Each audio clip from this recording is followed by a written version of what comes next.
Hi everyone. Thank you so much for joining us today for our webinar, Your Guide to Content Marketing for Nonprofits. Before we get started, I just want to go over a few housekeeping items, so all callers will be muted. If you have questions, feel free to use the chat box that you see on the left-hand side of your screen. If you lose your internet connection and you want to reconnect, you can use the link that was emailed to you earlier. If you have to drop off early or if you want to watch the webinar again, we'll be hosting the webinar on our website at techsoup.org/community/events-webinars. We'll also be sending an email with the presentation, the recording, and any relevant links. If you're on social media, feel free to send us a tweet at Techsoup using hashtag TSWebinars. But like I said earlier, we'll be using the chat box that you see on the left-hand side of your screen. All right, so just a little bit about Techsoup before we get started. We are located in 236 countries and territories. We serve over 1 million nonprofits around the world offering donated or discounted technologies. We partner with several technology companies like Adobe, Intuit, Microsoft, Symantec to make our mission possible. If you're interested in finding out if your organization is eligible, my colleague Zareen will be sending out a link in the chat box and you can find out how to get product details there. In addition to donations and discounts, we also offer tech consulting, training, information and resources, and apps for change, and several other offerings. So if you're interested in learning more, you can go to techsoup.org. All right, so this is the first time that I am hosting a webinar and also presenting a webinar. So I'm going to go ahead and make introductions.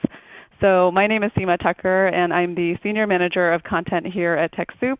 I am a mission-driven marketer with over 17 years of marketing experience helping both small and large organizations create brand awareness and grow their impact through digital marketing. I have also worked at Warner Music Group, Lincoln Center for the Performing Arts, and I'm also the founder of a website called goodindiangirl.com, which has been featured on Refinery 29 and TV Asia. I also have with me here my colleague Zareen Kazi. She's the Marketing Associate here at Techsoup, and she's going to be helping on the back end. If you guys have questions or technical issues, she'll be able to help you out via chat. And I'm going to let Kyle do the honors of introducing himself. Great.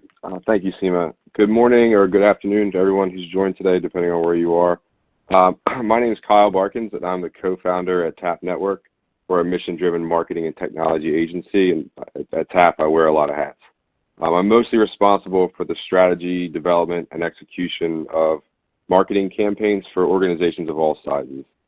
Before I founded TAP, in a previous business, I did everything from build touchscreen digital signs to launch the websites and digital brands for more than 250 professional athletes like Vernon Davis, Eric Decker, and Golden Tate. But we started TAP in 2012 with a mission to help nonprofits and mission-driven organizations realize the power of content marketing, digital tools, and technology and understand the impact they can provide. Since then, we've helped more than 100 organizations of all sizes and provided educational resources to thousands more. I'm excited to share some of this education with you guys here today, and I'll turn it back over to Seema to tell you what we're going to cover. Awesome. Thanks, Kyle. So before I move into the next slide, I just want to make sure that we sound okay. So if you guys don't mind using the chat box and just letting us know where you're calling in from, and I can read a few of them out just to make sure you guys can hear me. All right, so we have Kirsten from Montana. Let's see. Joy from New Orleans. We have Pleasanton, California. Okay, awesome. It sounds like you guys can hear me okay. Perfect. All right, so we have a limited amount of time, so I'm going to go ahead and get started. So before we get into the meat and potatoes of today's presentation, I wanted to tell you guys a quick story.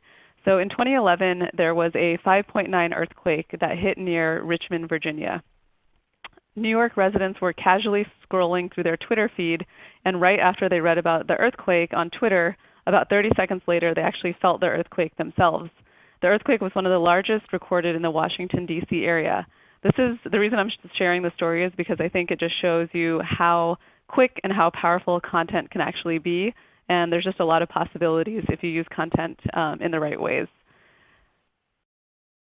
So before we get started, I just want to go over today's agenda and what we'll be covering. So in today's webinar, we're going to be talking about what is content marketing and why does it matter for nonprofits. the different types of content your nonprofit should be thinking about and why. I'm going to focus specifically today on blogs, social media, and videos just because I think those are the easiest to get started with and they have a pretty strong impact.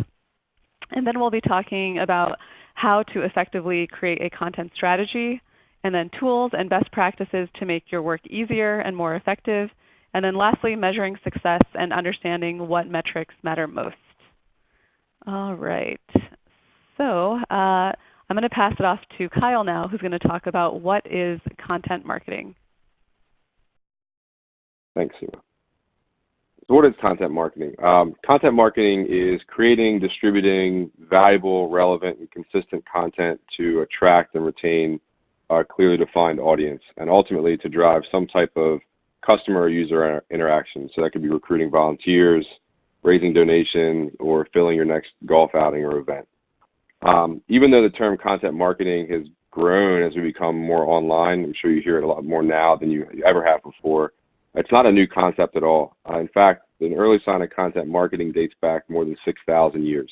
There's an ancient civilization from 4200 BC that was found to have, they used to use wall markings on their caves to explain how to stay protected and away from the wild animals that were nearby. Yeah, we've got much better ways to communicate now, but the idea is still the same. It's all about your audience. And I can't stress this enough, it's all about your audience. Who they are, where they are, what they need to know, what they're searching for online, what problem they're trying to solve, what they're connected to. If you can start to get a solid understanding of these concepts and then educate them and provide that audience some value, you'll start to create a relationship with them, and that's ultimately what you want to do. Relationships are built on trust, and if they trust you, they're more willing to support your cause or share your initiatives or donate to you. We're not going to talk too much about audience development personas, but there will be some shared material at the end of this that will have a link to developing audience personas. And Techsoup's done some great courses in the past on developing these personas, like through their email marketing courses and some other webinars that you can check out. The best way to communicate with the audience, though, what is it? It's content.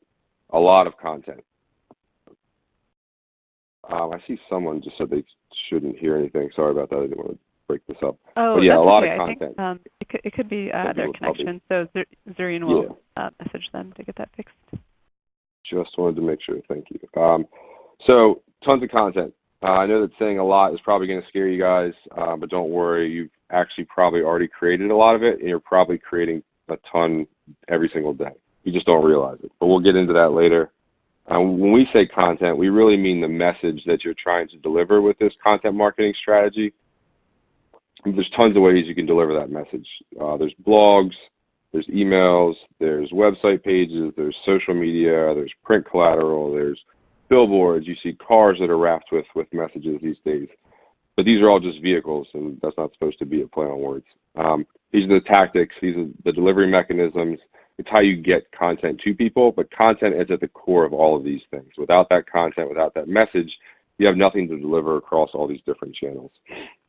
So think about what you're posting on social media or what you're sending out in an email. It's not the email you're really trying to get out there. It's not the post. It's the message within that post. So in a nutshell, content marketing is really just the art of communicating with your prospects and your advocates without having to sell to them. As opposed to marketing or advertising your products and services, you're creating helpful, entertaining content that your volunteers or supporters or your future advocates can enjoy and they can really learn from. Why is this important, and why does it matter to nonprofits? Simon Sinek says, people don't buy what you do, they buy why you do it. And what you do simply proves what you believe. I'm sure many of you have heard this, but it really is all about the why. With content marketing, you get to tell that why. And you do that by telling your story, and you tell that story through content marketing. Nonprofits, more often than other businesses, have a much more compelling story to tell. They're very connected to their cause often. They're very connected to the community, and it's a much more kind of heartfelt story that they want to get out there. These stories give us a reason to communicate and relate to people. They give us something to believe in. They make us feel better about what we're doing with our time or with our money, and they give us hope. And like I mentioned earlier, it's all about building trust. It's creating that relationship. So when this is done correctly, content marketing will take absolute strangers, people you've never met before, people who have never heard of your organization, and it'll turn them into powerful advocates, people that are ready to share on social media or, jump in the ice bucket challenge or something like that. I'm sure everyone's seen that as well. And then it all comes full circle. And why is that? Because now these advocates are going to want to tell your message, and and what better way for them to do that than through content? And then you'll see this cycle just continues. So why else does it matter? It's also free, really. It doesn't cost any money to create content, and what we're talking about today won't cost you money to distribute it either. Sure, you can pay to boost a post on Facebook, or you can buy followers on Twitter. You can advertise in all these different places with your message, but a lot of those things are peripheral. Unlike traditional marketing and advertising, where you have to pay to promote your brand with billboards or the cars, like I said earlier, or create commercials, or creating content just comes down to you and your organization. It just comes down to what you want to write, what your message is, what you want to put out there. And who knows the value that your organization provides better than you. Many of you are probably here from small organizations or organizations of all sizes, actually, and it might seem impossible to compete with the big nonprofits and for the for-profit companies, but I'm here to tell you that the playing field is level. If you deliver a better message and you create content that your audience needs, it doesn't matter how small you are or how limited your budget is. We've seen nonprofits that are one person that's just working in their part-time as they're going to school, or they're a teacher, or just something very committed to their cause, and some of them have created some of the best content and really connected with their audience. And now, Seema, I'm going to turn it back to you, and she's going to tell you about some of these different types of content marketing that nonprofits use to get the message out. All right. Thank you, Kyle. Okay, so now that Kyle has covered what content marketing is and how it matters for nonprofits, I want to go over the different types of content pieces that your organization should be thinking about. So here you can see blogs, videos, social media, webinars, infographics, case studies, ebooks, white papers, downloadable checklists, and podcasts. These all fall under the umbrella term of content marketing. But when we traditionally think about content marketing, it's usually in the framework of B2C, so business to consumer, or B2B, which is business to business. So I really want to get you guys thinking, how can nonprofits be thinking about using content to achieve greater impact? For nonprofits, it can be something more like what you see here. So the first bullet is community engagement and education. So for example, providing content that supports and educates your audiences on the work you're doing and what's happening in your particular industry or around your development goals. For example, if you're an organization that's focused on homelessness, are there new measures that have been passed that would help improve the lives of those experiencing homelessness? Or is there a new innovative app or idea that you've seen being used to improve the lives of your constituents? When we think about community engagement and education, content is really your opportunity to be a thought leader in your space. The second bullet point we have here is leadership. So this could be content that's from your executive director or from your board of directors that shares how your organization is doing overall and what your goals are for the year and what progress you're making. For example, Techsoup, our executive director and founder, released a joint blog titled "An Update on Techsoup's Commitment to the Organizations We Serve." This was an excellent follow-up to a blog post that they released a year earlier showing what the goals were and what progress we've made as an organization. And we can send that link out if you want to see the example. And then another goal could be program recruitment. So this can be things around like showcasing the culture of your organization, or if you have volunteer events, it's always a good idea to show pictures and share them from these type of events and talk about how much impact these events have on the community. When it comes to content, I always think it's a good idea to have solid numbers that you can share when people are reading your blog or seeing a post on social media so they understand the breadth of your organization's impact. And lastly, and I think for a lot of you, maybe most importantly, is fundraising. Content can be an extremely effective tool for fundraising. So let's say if you're launching a fundraising campaign, you can announce on your blog and social media channels, and perhaps this is supported by a video, that the campaign is officially launched. You can include a barometer showing what your organization's fundraising goals are, and you can launch a blog post before the campaign is launched, during, and then maybe a recap blog post. And right there, that's 3 pieces of content. So when you think about content marketing, think about what your organizational goals are and how content through blogs, videos, webinars, social media can help you with fundraising, engagement, and awareness. And another thing that I want to point out is when you do think about content, like how can you think about it on a campaign level so that blogs aren't just isolated and there's one topic there, and then social media has a whole other set of topics. If you think about them on a campaign level, how can you create a full campaign that includes all different types of content? All right, so next I'm going to talk about content strategy. So I wanted to show you guys an example of how I typically set my content goals divided by, so you can see the different sections here. So you can see here I just created a basic Excel document that's segmented into content type, objective, structure, frequency, tone, desired action, and URL. And then underneath that I have blog posts. So for this example I created 3 types of blog posts, just so but you can define this depending on your own organizational goals. So here I just included a fundraising related blog post, a blog post from the executive director, and a blog post about a recent volunteer event. So each one of these has a different objective. So one blog post might be to raise money, another blog post might be to give insight into company culture, and another might be to motivate and recruit volunteers. Then I have the structure. So like I said earlier, so blog posts can be anywhere from 300 to 1,000 words. So this particular example would mean that you'd have 3 blog posts per week. And then when it comes to tone and voice, each different piece of content is going to have their own sort of unique tone and voice. And I think this also depends on your organization. So some will have more of an informal and fun tone, while others might have a more serious and cerebral tone. But it's just important to define what each piece of content, what the tone is for each of them. And it doesn't have to be the exact same for all, but there should be kind of an overarching theme for your organizational tone. And then lastly, it's important to think about what action you might want your audience to take after reading your content. So it doesn't always have to convert into the desired action, but at least it helps you think about where and why you want to spend your content efforts, especially if you're producing high volumes of content. So this is just a great exercise to do with all the channels you pick to use for your nonprofit.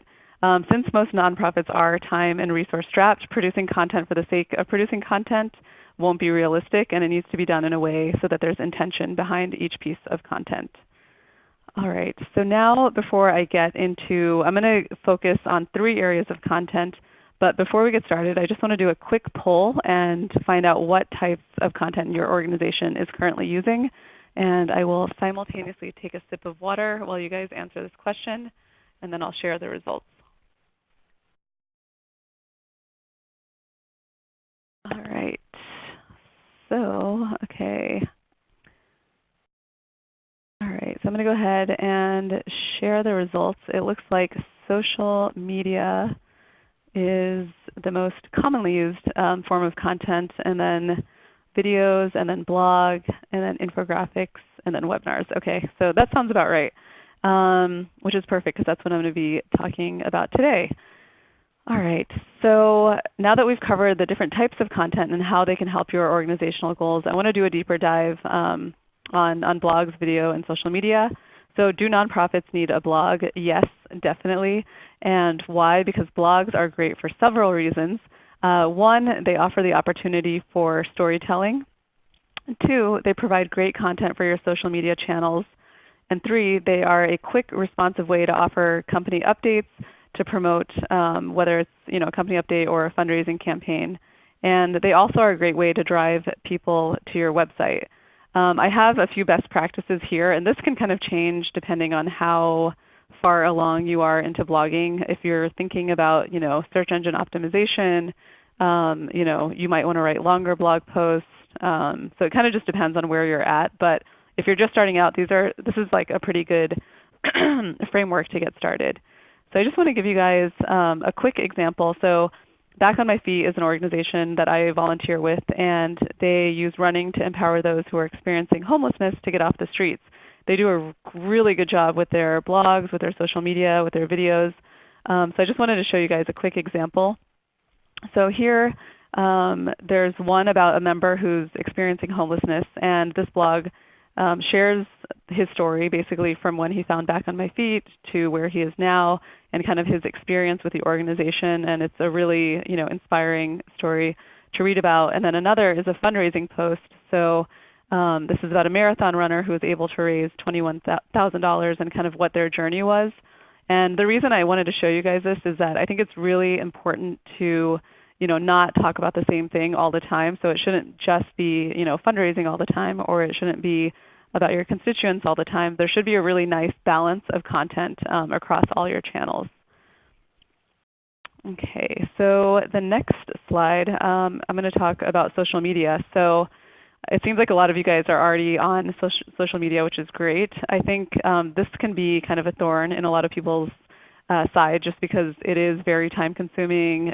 There is often very little results unless you're doing it really well. So I think, but the thing is with social media is that people spend so much time on social media. They're constantly scrolling through Facebook and Twitter and Instagram. So I really think social media is valuable because you want to intercept audiences where they already are. And like I said earlier, if you have these blog posts that you're producing, you need a way to promote them, and social media is a great way for you to get that, all your blog efforts out into the world. And another really good thing about social media is its global reach. So if you are a global organization, it's great because you can attract audience from around the world, or if you're doing a fundraising campaign, you can definitely have a much wider reach than you can if you're simply collecting emails through your website. Or so those are probably the top 3 reasons that you should be doing social media. And again, I have some tactical items here, and again, it depends on where you're at in your process, but I do recommend if you have a tool like Hootsuite or HubSpot, it makes social media a lot easier if you can kind of map out your content in advance and then schedule it for the week and then go in daily as you need to kind of just check on activity. Okay. So now I'm going to use the same example of Back on My Feet just so there's consistency throughout the presentation. So here you can see they have an Instagram post. So one of their members finished a marathon, so they posted that to Instagram. And then in the middle you can see they have a Facebook post, and this was a volunteer event. So they run 3 times a week at 5:30 in the morning with their volunteers and those who are experiencing homelessness. So this is a great picture that shows the power of their community. And they also have a little message here that's saying, in case you missed it, Team Soma needs volunteers. So it's a great way to recruit volunteers also. And then on the top right, I know it's a little bit hard to read, but hopefully when you guys get the slides you can zoom in on this. But it says #Happy Mother's Day, and they highlighted one of their volunteers who is a mother and who's also a Back on My Feet volunteer. And this is great because Happy Mother's Day is a hashtag that was trending on Twitter, and it had a much wider reach than probably their normal hashtags. So this is really good because you can think about some larger campaigns that are happening and how your organization can kind of play into those campaigns. So it should give you some content ideas. And then on the bottom right there is an image. And I believe this was from this is from their Twitter, and they have this is a video. So like I said earlier, when you're thinking about content, this is a video that they created and that they pinned to the top of their Twitter profile. So when you have content, you want to think about how you can distribute it across all channels and how they can all be sort of on a campaign level. Okay, I just want to make sure are you guys seeing the social media snapshots? It looks like some people aren't seeing it. So if you guys don't mind typing in if you can see the examples. Okay, perfect. So it looks like some people have a little bit of a delay.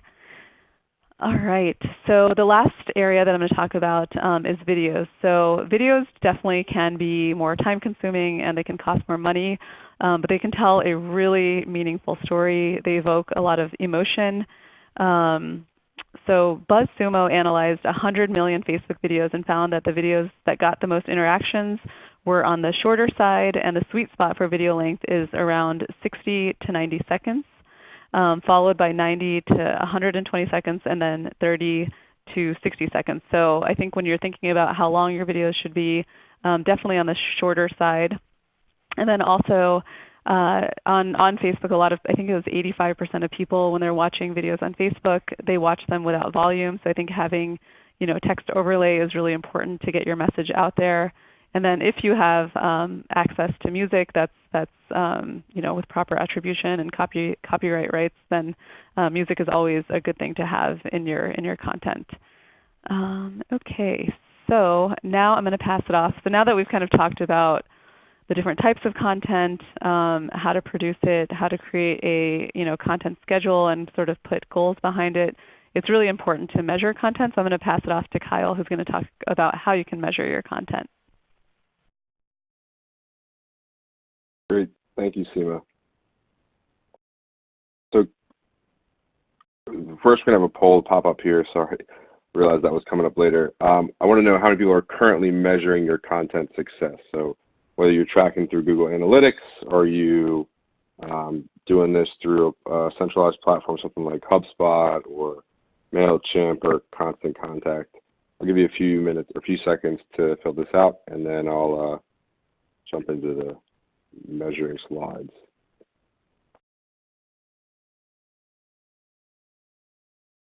Great. Looks like we've got a good number of responses. And I've just shown that response on the screen. So it looks like more than half of you actually said you're not currently measuring your content success, and that's fine. We'll go through some quick ways to get started today. So first, we're gonna walk through why it's important. Content marketing isn't black and white, and it can take a lot of testing and tweaking to see what really resonates with your audience. Without these results being immediate, and with your content and your messaging evolving so much over time, it can sometimes cause you to lose sight of why you're doing this to begin with. That's why it's important. It's important to refer back to your goals. It's important to stick to them, and then to track each and every campaign you run with the same as you did the first campaign you ran that you were so excited to launch. Tracking shouldn't just be something you do just because we say so, or because you read it on a blog, or you read it on some site that said you need to track things. It should be done so you can gain actionable insight, and then you use that insight to adjust and reposition your content and your strategy for better results. One of the most important pieces of content marketing is learning from these efforts. Finding out what people are interested in, what people are searching for, and how they're ending up on your site when they search for that, what people are doing once they get to your site, and even down to what links they click on within your content. You can actually get really tricky if you want and do like heat mapping or eye tracking studies to see what people are looking at on your page. But we're not going to get too far into that today, especially knowing that about half of you aren't tracking at all right now. It's also important to figure out whether you have enough content, or whether you've got too much, or even if it's organized correctly. Sometimes we'll see websites that have tons and tons and tons of pages, and then once you jump into their analytics, people only go to 3 or 4 of those. So they've spent a lot of time creating this content that nobody's going to. That's either an opportunity to drive some of those pages up, or an opportunity to shorten that, the content flow through the site itself. Anytime you can enhance the user's experience by eliminating some of those steps, you're going to get that user where they want more quickly. You're going to convert them. You'll make them happier visitor or supporter. Now with this the short attention span many people have when they're online, they just got to get to what they're looking for. So if you've posted a great message out there on social media, and you say come back and support our cause, and they get to your site, but then they got to take 3 or 4 more steps to get to that donation page, you might have lost them. They might lose interest. They might think it's too tricky, especially if they're visiting from a mobile phone and probably doing 10 things at once. After all, these people are really looking for a solution for their problem. So if you're solving that problem quickly and efficiently, it's going to be a win-win for you and your organizations. Further, you're going to need to show your team. You're going to have to show your boss, maybe even your board, that your efforts are paying off. Maybe the success you have will be so great you'll get a bigger budget next year and be able to hire some content writers, or get some bloggers to go out there in the community and interview some people and do some case studies for you. Maybe you'll get some paid budget that'll get redirected your way, so you can help boost those social media efforts, or boost your blogging. It's also important to understand how to collect this data and what data we want to collect. One of the easiest ways, as I mentioned a little bit earlier, is through Google Analytics. It's free. It's relatively simple and painless to set up. And there's tons of resources available on Techsoup that are, and externally. You can just Google it, for lack of a better word, and that'll help you get what you need. There's also a number of other marketing tools you can use, like you can track social media efforts with things like Hootsuite or Sprout or Buffer. I think Buffer's free. A lot of these offer nonprofit pricing as well. You can track email effectiveness through like MailChimp or Constant Contact, or a number of other programs. What's important though is to know what to collect. You're going to hear people talk about things like impressions and click-through rate and reach, a number of followers. But what's really important, that stuff is all, it's all fine and good, but if you don't know what you're looking for, what you're looking at, it's not going to really help.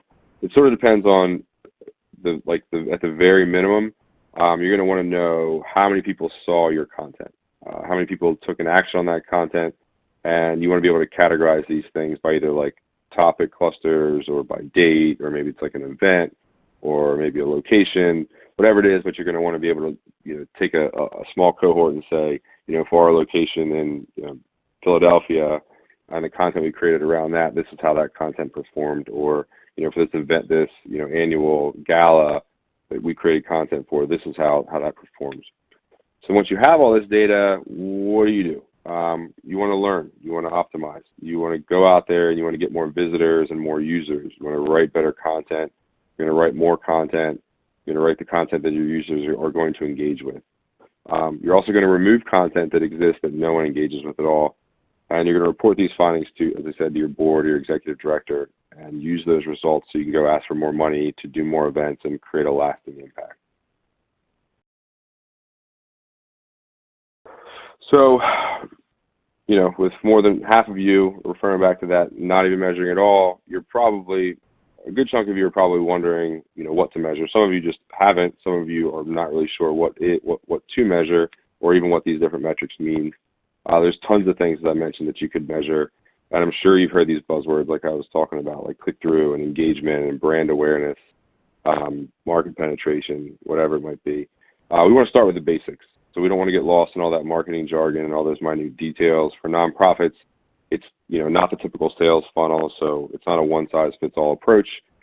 You're not measuring visits to contacts to leads to sales. We're really just focused on impact and making a difference. How do we measure some of that content and what content is, and understand how it's having a lasting impact? The first one is website traffic.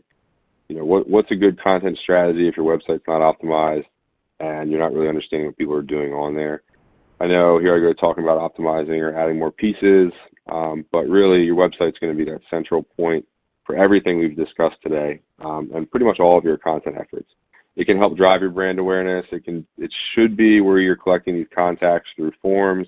It's probably what you're sharing most often on social media, whether it's the website itself or a page on the site or a blog post.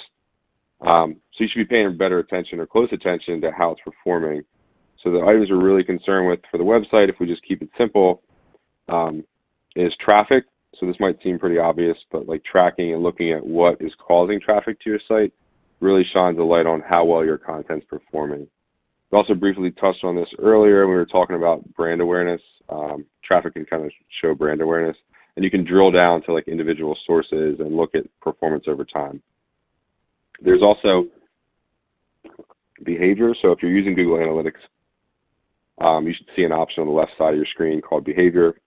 It's probably my favorite tool to look through in Google Analytics, because you can really just start with an overview and drill down from there. You see where people come in.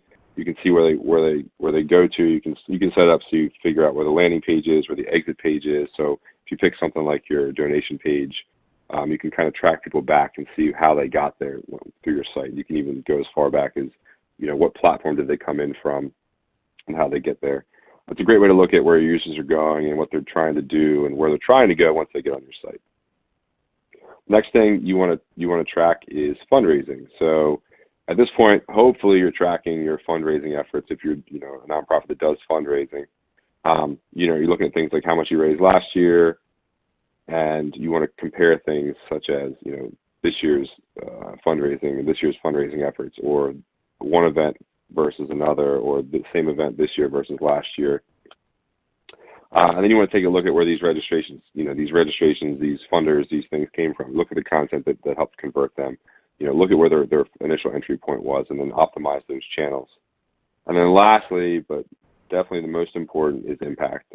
This is really going to be the growth that you see in things like volunteers. How many more signed up this year versus last, or after viewing a specific content on your site. Maybe you hold an annual event. Take a look at how many registrations you got and use Google Analytics to see where those registrants came from.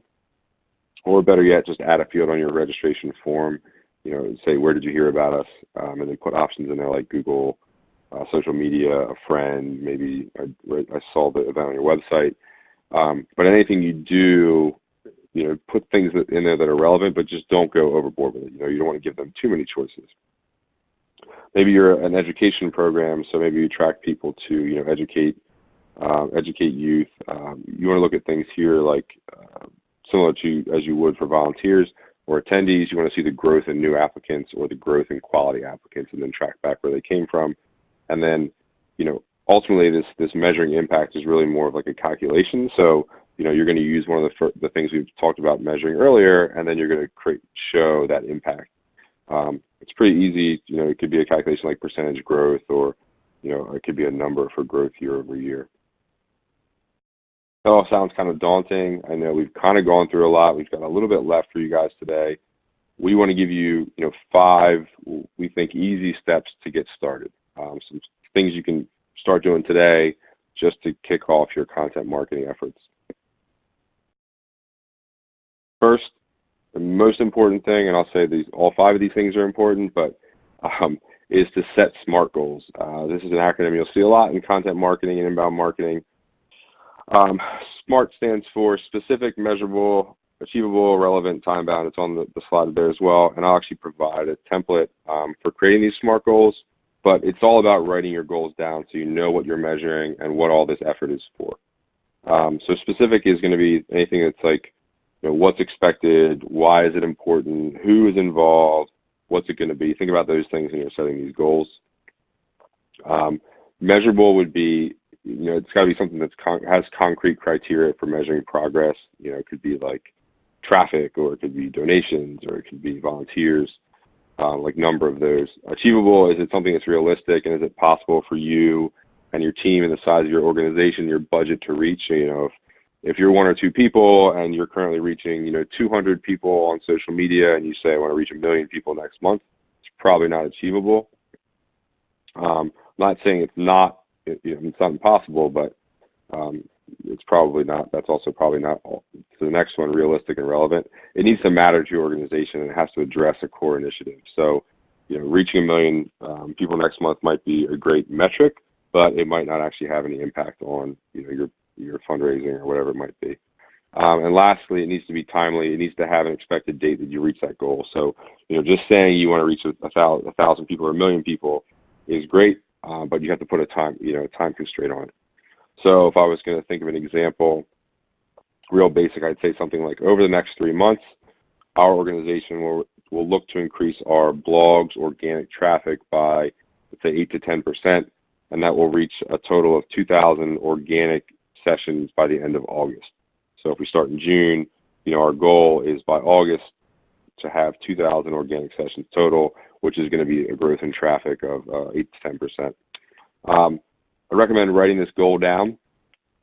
Use the metrics we discussed earlier and track your progress towards that goal. The next thing we're going to want to do, we want to do a content audit. We talked about setting SMART goals earlier. These goals help define where you want to go, but it's just as important to know where you're starting from, and this can really help set the tone for what you need to create. And we'll even refer back to this content audit in some of the next 3 steps. Content audit is basically just an inventory. So once you've collected whatever the content that exists, you want to go through and decide what to get rid of, what you want to update, what you want to keep. Maybe something's performing really well, you want to touch it. It'll also help you look at opportunities to tie things together. So you can either create, shorten the visitor's path, or you might see an opportunity to put a link on a page that's performing especially well, so maybe you want to throw the donation link on there or something like that. I'd recommend storing this in a spreadsheet or somewhere you can easily view these different pages and then make notes in that spreadsheet. You can sort them, you can search, you can filter, you can categorize. Following this webinar in the follow-up email, I'll make sure that we include a link to a content audit template too. It's super basic, just something easy to get started. There's a number of free tools out there as well. So you can probably just Google content audit, and it'll give you some ideas on getting started there. And I'll turn it back over to Seema to talk about creating a content calendar. All right, thanks, Kyle. So I think with content, the more planning you can do, the better. So I know for myself and our team here at Techsoup, we have a content brainstorm meeting. We have it once a week, but if you are a smaller organization and you don't have that much time, I would recommend once a month just getting together and kind of mapping out the month ahead.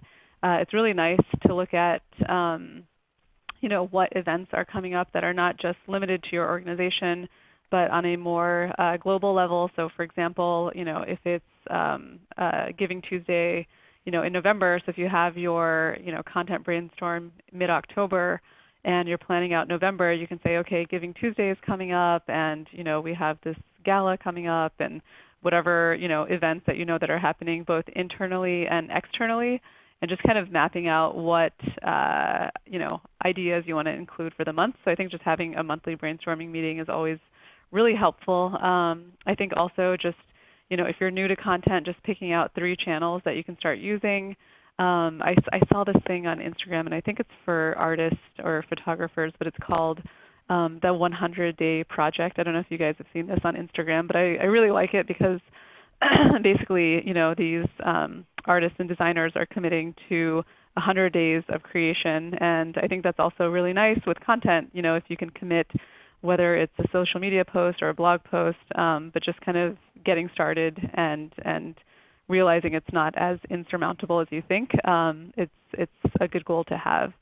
And then kind of like I said earlier, I think having a well-balanced content calendar is really important. So if you want people to really read your stories and come back to your blog, and if you guys want to be known as a great content production organization, it's really important to kind of think about your audience and what matters to them, and put yourself in their shoes, and then create content that's just really well balanced, so that when they come back, they're being educated, they're learning something new, they also know what's happening with your organization, they also know that you're having a campaign going on. So just having a really well balanced content calendar.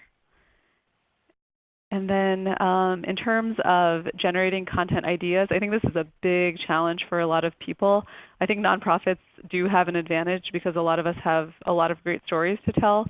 But I think it's important to understand what are your audience reading habits, where do they spend their time, what type of articles do they like, are there other organizations in your space that are doing content really well, and what's so inspiring about look at your own reading habits and think, why do I like reading this blog so much, and kind of think about that when you're creating your own content ideas.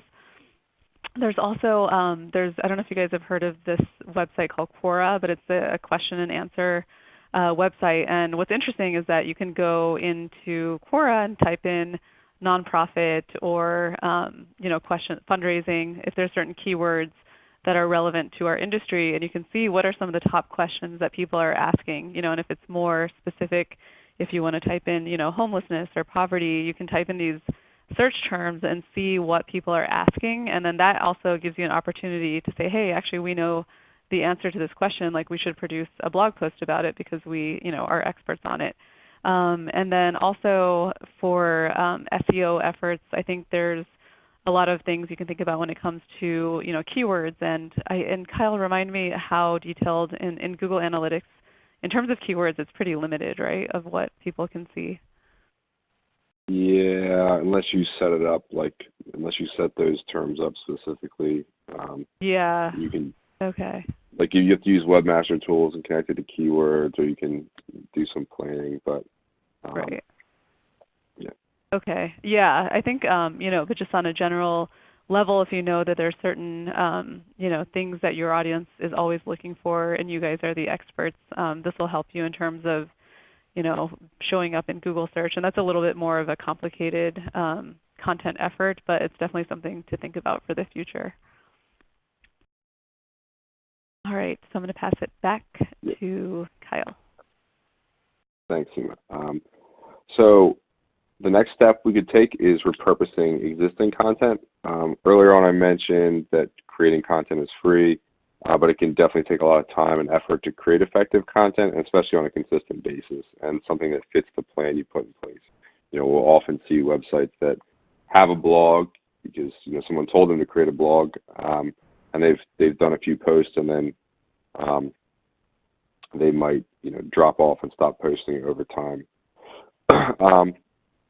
Repurposing content lets you take this existing content and change its format, its tone, its length, its channel, whatever, and let it serve a different purpose. So think about like taking a video and turning it into a blog.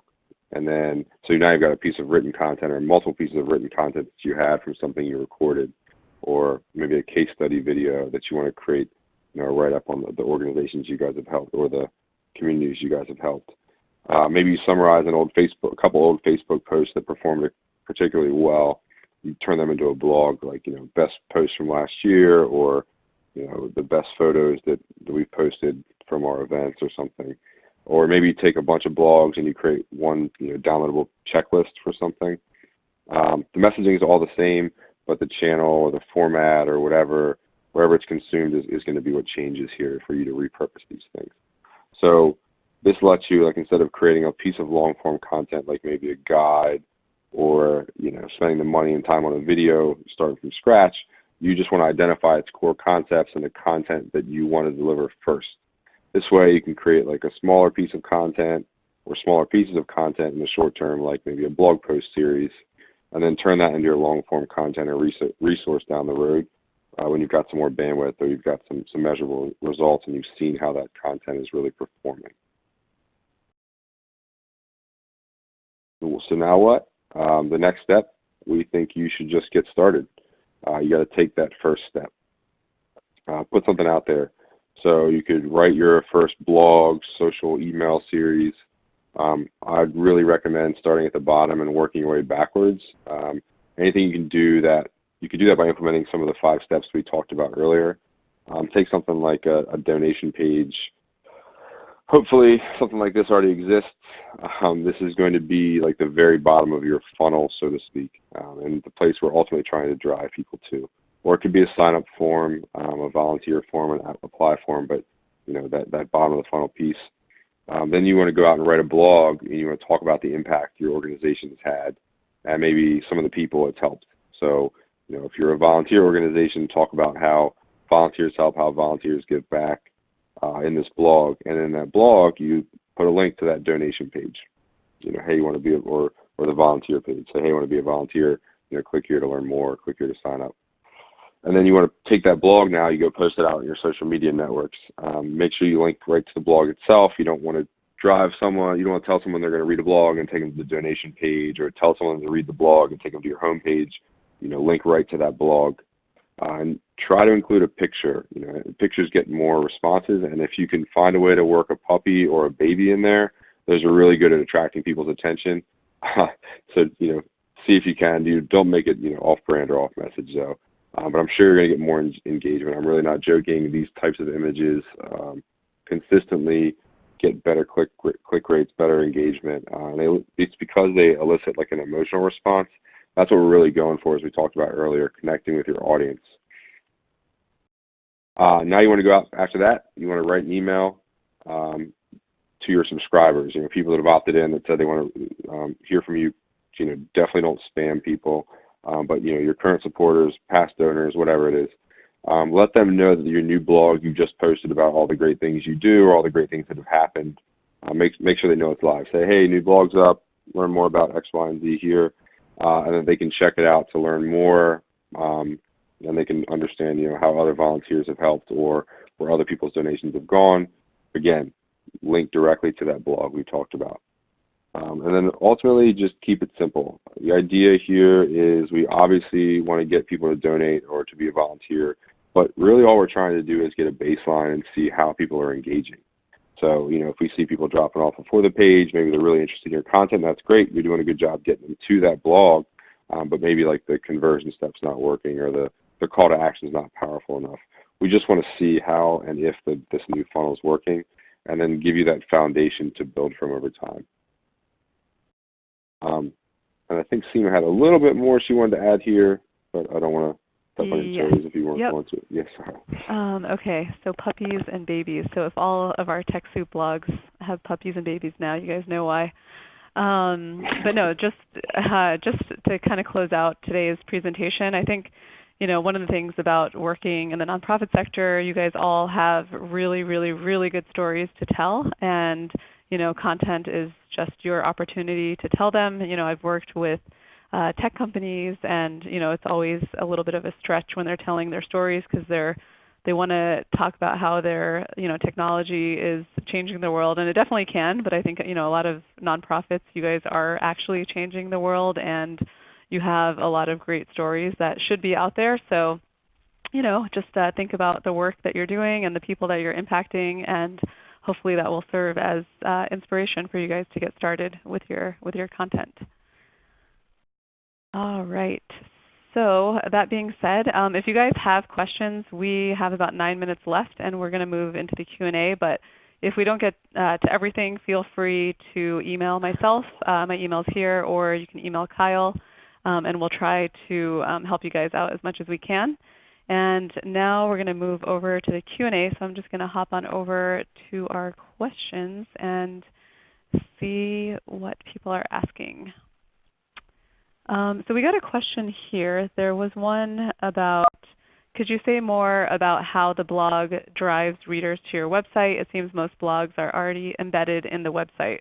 So that's a really good question. And I think when you think about your blog, ideally it would be hosted on your website. So if you guys are using WordPress, depending on where you're hosting your current blog, you'd want to have a blog tab. And the good thing is about the blog is that you're updating it, say 1, 2, 3 times a week, and that freshens the content on your blog and on your website. And basically when you promote this link on social media, you're driving people back to your website, to the blog which is hosted on your website, and that gives people if they read your blog and they want to scroll around a bit and they can learn more about your organization. But that basically means 2 to 3 times a week you're putting fresh content on your website and giving people a reason to visit your website. Okay, and then we had another question. I think, Kyle, this one's for you. It's a little bit more complex. Can you speak to the Google Tag Manager use and how it helps with analytics? Very new to it.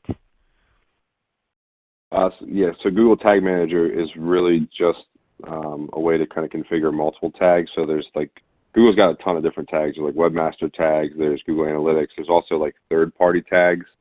So it just kind of creates one central place you can add those different tags. So if let's say you have MailChimp and you want to embed MailChimp's tracking code in your site, you can just put it in Google Tag Manager, and then the Google tag will actually add that tracking code for you, and then you can configure and track certain things through that. It's better for centralization. Okay, perfect. We have a question here from Jennifer. Best practices for how often and when to post to different social media channels. So that's a really good question, and I think that gets asked pretty often.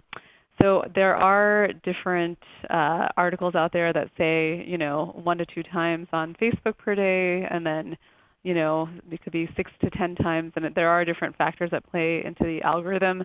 I think it changes pretty often. What we have done here at TechSoup is we kind of created a weekly schedule, and then we plugged in how many times we want to post on each channel, and then what topics we want that to be. So if you guys follow us on Instagram, you'll notice every Monday we have a Monday motivation post that goes out, and that's something that we do consistently. And then on Instagram we'll try and post anywhere from 3 to 5 times per week.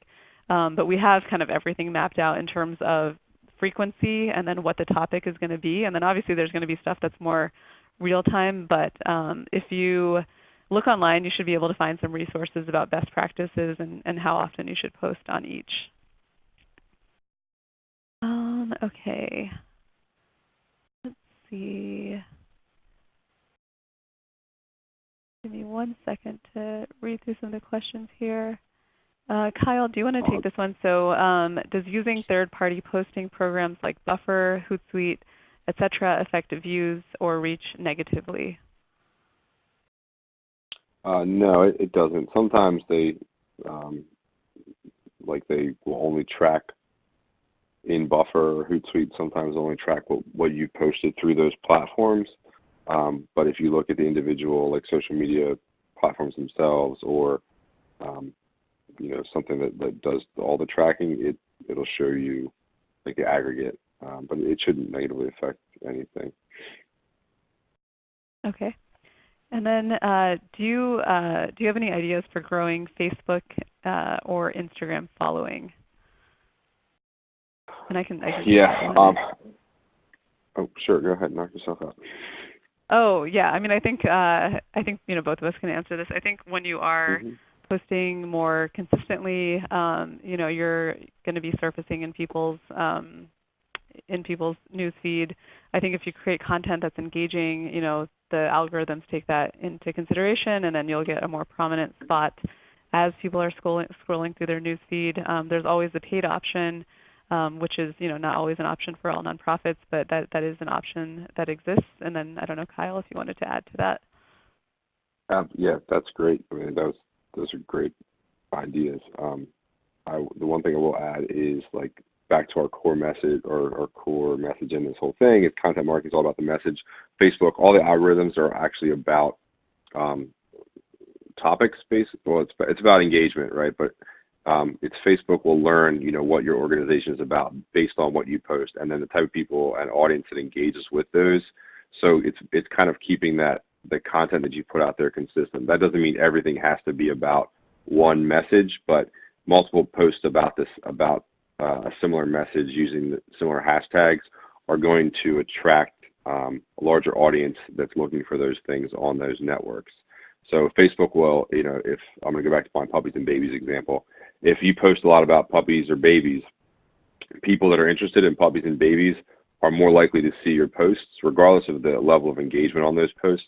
If they're following you, or even if it's suggested, people you may know, people you want to follow, if they're also engaging on puppy and baby posts. So, keeping that content and that message consistent, it's really the importance of having that plan going into this and knowing what you want to talk about, what message you want to get out there, and then pushing that out across these different networks. That even trickles down to the blog question from earlier. Why is it important to have a blog? You're probably not going to constantly update your website homepage with new content about a puppy or a baby, but you can create puppy of the week post or something like that, and post that out there, and then have that go out through Facebook, and Facebook will start to learn over time that you're you're a resource of information for puppies, and that'll help kind of drive engagement. I love the puppies example. Yeah, I love the puppies.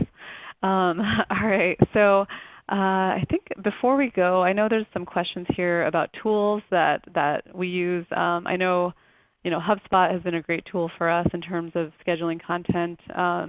There's a free tool called Hootsuite that's great for scheduling social media content. In terms of blogging, WordPress is great if you're getting started. There's also Medium, which is a little bit of a blog/social channel, but ideally, your blog would be hosted on your website. There's a tool called Canva, which is great for creating infographics. And in terms of, there's a guy that I follow called Neil Patel. He always offers tons of great, content marketing tips and tricks, and it's pretty easy to understand. So if you guys are looking for resources, I would definitely recommend reading his blog. And then Kyle, I don't know if you have any that you want to add to that. Yeah, I think you pretty much covered some of the big tools. But to add to your Neil Patel example, I would say HubSpot. I kind of live and breathe HubSpot, I think. But I think their blog for getting tips and getting ideas on content and content to reshare is a great resource as well. They've got a ton of I'll stop saying content, telling content on content. Yeah. Awesome. Okay, so it looks like we're getting close to time. If you guys don't mind, we have a post-event survey, so any feedback that you have for us really helps. And we also are on social media because we just talked about it for the last hour. So if you want to give us a follow, feel free to follow us on Facebook, Instagram, Twitter. We also have a blog where we post a lot of tips and tricks and how-tos and things like that. And then if you're interested, Techsoup offers courses around Google Analytics, Facebook advertising, design. So if you want to do a deeper dive into some of these topics, feel free to check out our courses. And we do offer a 10% discount for anyone that is new to Techsoup courses using this promotional code, which we'll send out an email afterwards. We are at time now, so I want to thank you guys for being a super attentive and inquisitive audience. Thank you to Kyle for co-presenting with me and to Zareen for helping on the back end, and to our sponsor ReadyTalk. Yeah, thank you all. Thank you guys. Have a good one.